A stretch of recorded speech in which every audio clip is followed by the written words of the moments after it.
I love Ray Harryhausen films. I also love comic books. Wait a minute.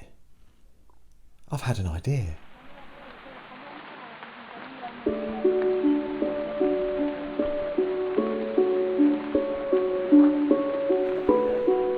Ray Harryhausen has a unique niche in the world of cinema. Not a film star, nor, strictly speaking, a writer or director, his name is nonetheless attached to a number of films. If you watch a Ray Harryhausen film, you have a good idea of what you're going to get. It's safe to assume that it will feature mythic monsters or dinosaurs and will be packed full of adventure. Inspired to start his trade in stop-motion animation after admiring the work of Willis O'Brien in 1933's King Kong, he went on to surpass his mentor and cement his name in film history.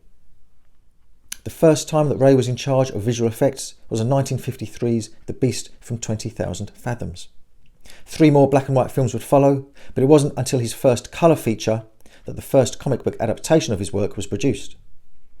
Of course, comic books did exist before this time, as indeed did comic book adaptations of film. For example, in 1942, Dell released a Bambi comic based on the Walt Disney film released that same year. But it wasn't until the 1970s and 80s that we got regular adaptations of popular films.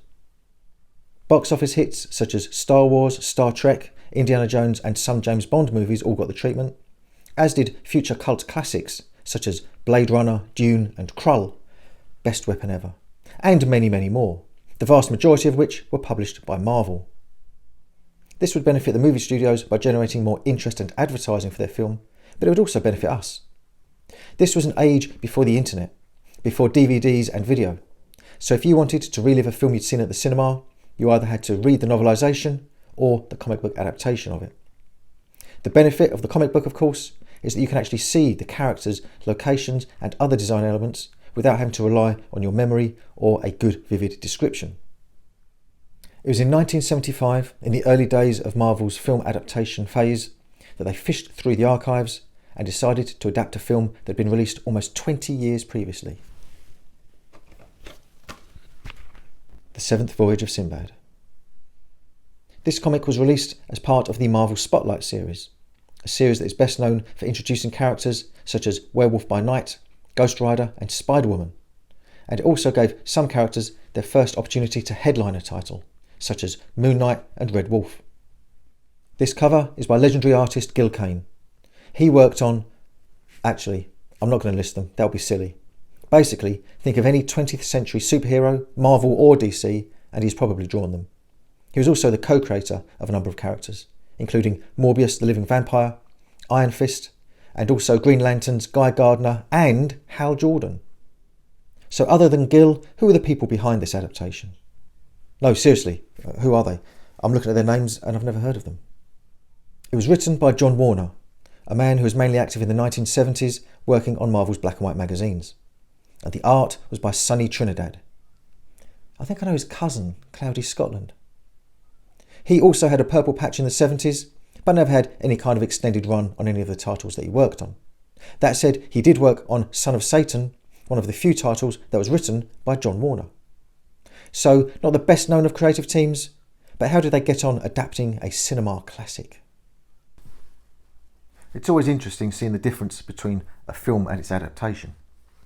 In the film, the whole story begins at sea before Sinbad has discovered the island of Colossa, where most of the action of the film unfolds. Here, however, the story begins after he's returned to Baghdad from discovering the island, along with the beautiful Princess Parissa, and we are told about the whole Colossa chapter in flashback as he relays it to the Caliph. Speaking of Princess Parissa, I assume that's her on the cover wearing the bikini. I don't remember that in the film. Parissa and Sinbad are discussing their wedding plans with the Caliph when they're interrupted by the evil wizard Sakura.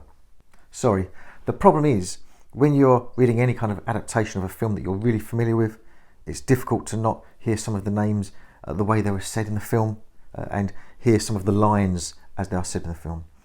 And I just can't help but say Sakura rather than Sakura whenever his name is mentioned, because that is the way that Sinbad says it throughout the film. Anyway, speaking of Sakura, it's interesting to note a big difference here in the way he's depicted, because he looks nothing like his film version. Now you could argue the plan here, this is obviously nearly 20 years after the film came out, and they thought, well, actually let's make the characters look more Middle Eastern because they're all supposed to be Middle Eastern, aren't they? But they didn't bother doing that with Sinbad. He still looks just like Cohen Matthews, the actor who played him in the film, and he looks about as Arabian as Ed Sheeran. The Caliph delays speaking to Sakura until after Sinbad has told him his tale. And that all plays out very much as it did in the film. We get our first view of the Cyclops, yay! One of Ray Harryhausen's most iconic creations. We also meet the genie, who looks exactly as he does in the film. And as in the film, it's thanks to the genie that the characters escape, as he creates a barrier between them and the Cyclops. He even gets to utter his catchphrase, "I shall try, master, I shall try." But as in the film, the Cyclops himself doesn't actually have to breach that wall. He instead hurls a rock over the wall. That lands beside the boat that Sinbad, Sakura and co are in, and it overturns it, and the lamp is lost, only to be quickly picked up by the Cyclops. That evening in the Caliph's palace, Sakura attempts to persuade him to give him a boat to return to Colossa, but Sinbad has already warned the Caliph about the magician's duplicitous ways, and so the Caliph says no. All right, Sinbad, no need to gloat. And we then get Sakura give his false prophecy about war between Chandra and Baghdad. One thing we don't get is the dancing snake woman. What a shame. Although I suppose that wouldn't really translate well into a comic. That night, whilst the princess sleeps, Sakura steals into her chamber and shrinks her to no more than 6 inches in height. When Sinbad sees her the next morning, she says, "It seems, my love, the world has grown very large overnight." I always thought she took being shrunk to that size very calmly. Of course, Sinbad knows that Sakura is behind this, but the wizard tells him that the only way she can be restored to her real height is by using the piece of an eggshell from a rock which nests on the island of Colossa. Reluctantly, Sinbad agrees.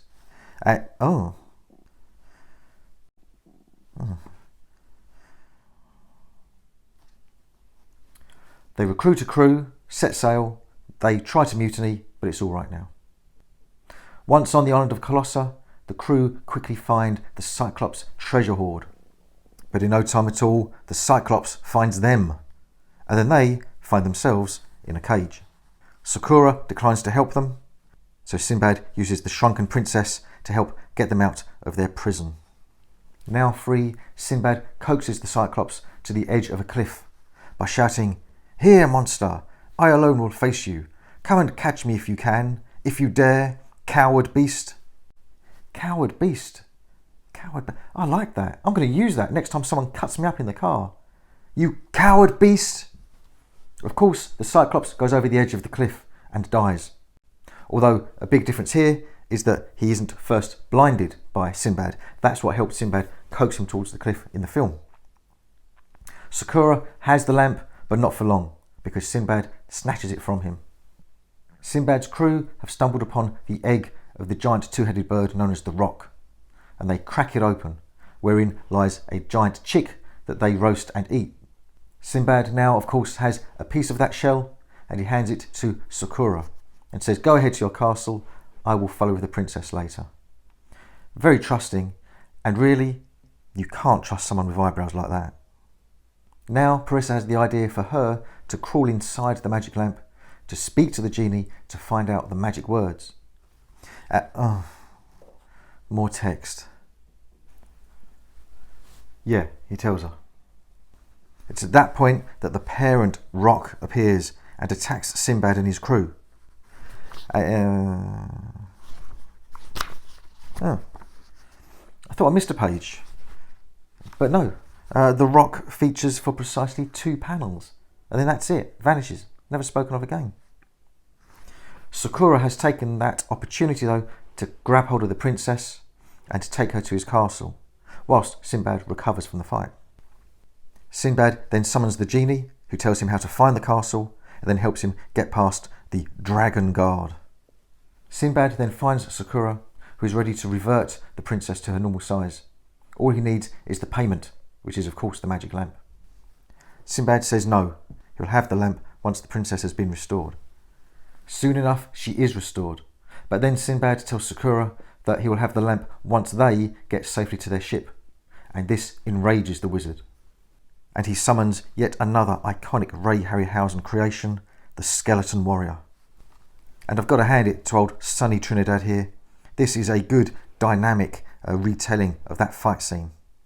At the end of it, Sinbad points out that they owe Sakura nothing because they made a bargain with him and he tried to kill them. Yeah, but in fairness, you broke the bargain twice in one page. On their way out of the castle, they throw the lamp into the lava in accordance with a prophecy that says in so doing, the genie will be freed. Naturally, Sakura is furious with this and he frees the dragon to pursue them. On the beach, Sinbad's men had of course set up the giant crossbow to deal with the Cyclops on the island.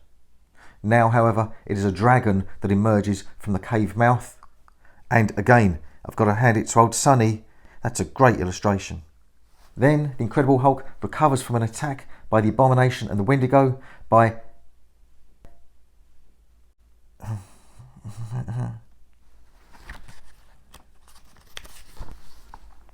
Sinbad draws the dragon on until it is in the sights of the crossbow.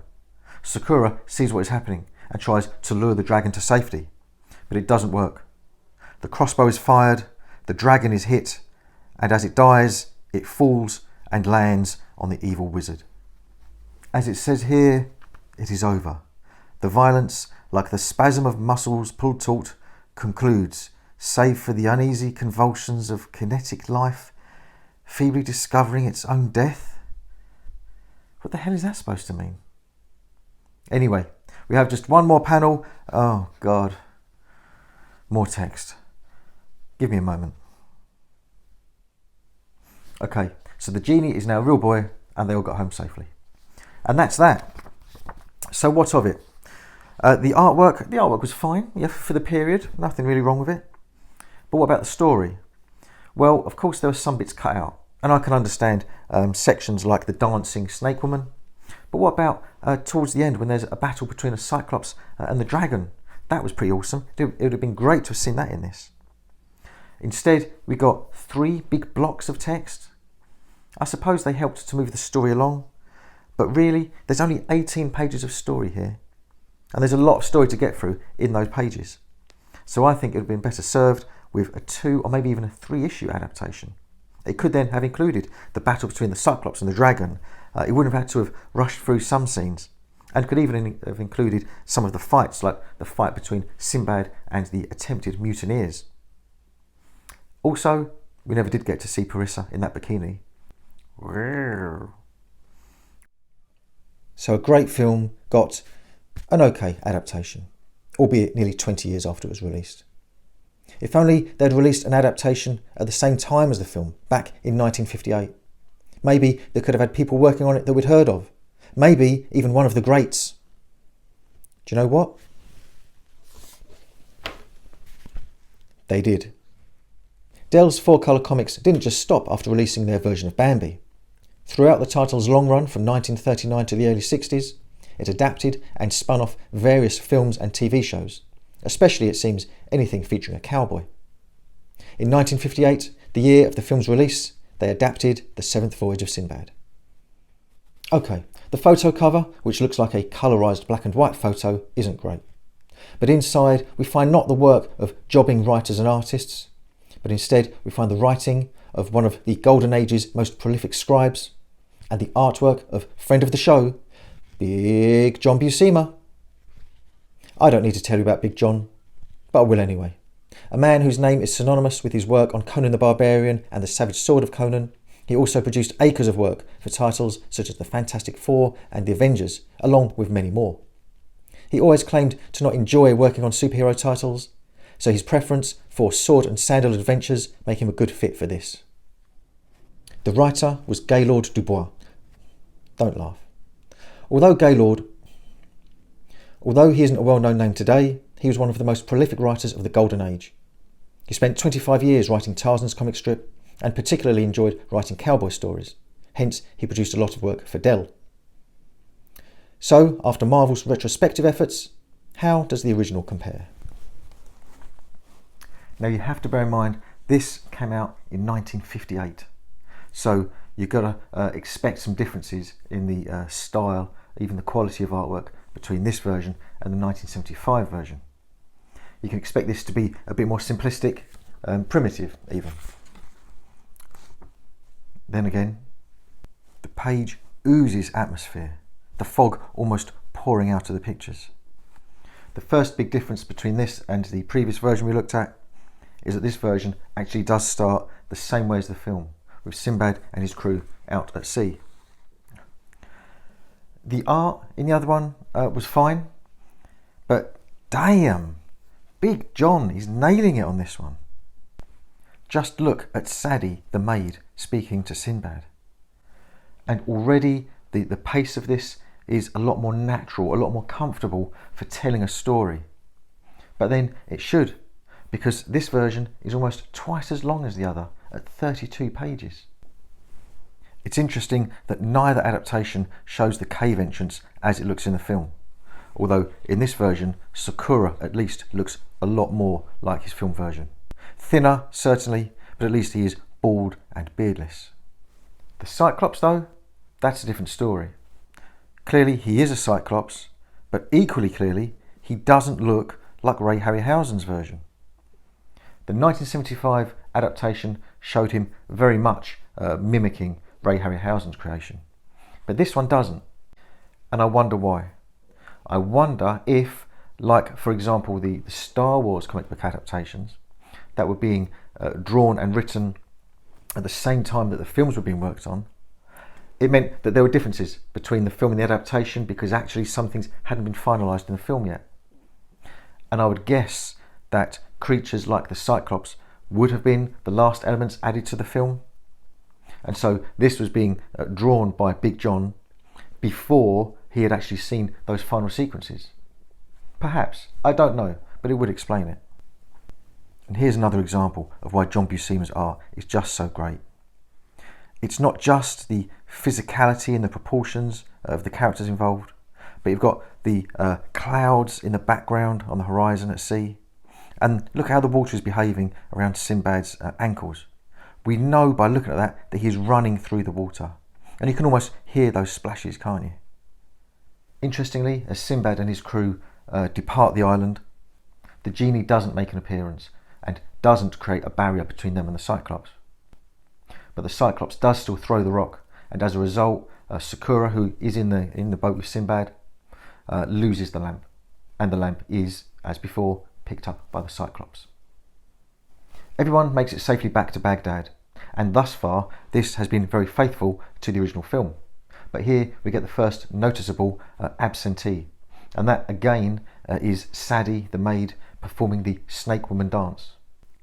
However, we do then go on again to see Sakura making his false prophecy of war between Chandra and Baghdad, the princess shrinking, and Sinbad reluctantly agreeing to go back to Colossa. At this point in the 1975 version, we had our first big block of text, and that explained how Sinbad recruited his crew. Here we have a much swifter solution to that, as Sinbad just explains in one word bubble to the Caliph how he recruited them. They completely skip the attempted mutiny and mention of the sirens that were also in that block of text in the other version. Fair enough, I suppose. It doesn't really change the story at all. After landing once more on the shores of Colossa, we then get an extra scene of Sinbad and his companions going through a cave where a bat scares away a number of the crew. And Sinbad then chases after them and says, "Come back here, you cowards." There's another extra bit shortly after that, albeit not quite so significant, when Sinbad picks up the Cyclops club and throws it in the river. It's rather odd to add these scenes, so I have to wonder if they were actually filmed, but cut from the final version. Imagine that. There are extra scenes out there somewhere, perhaps, from the 7th Voyage of Sinbad.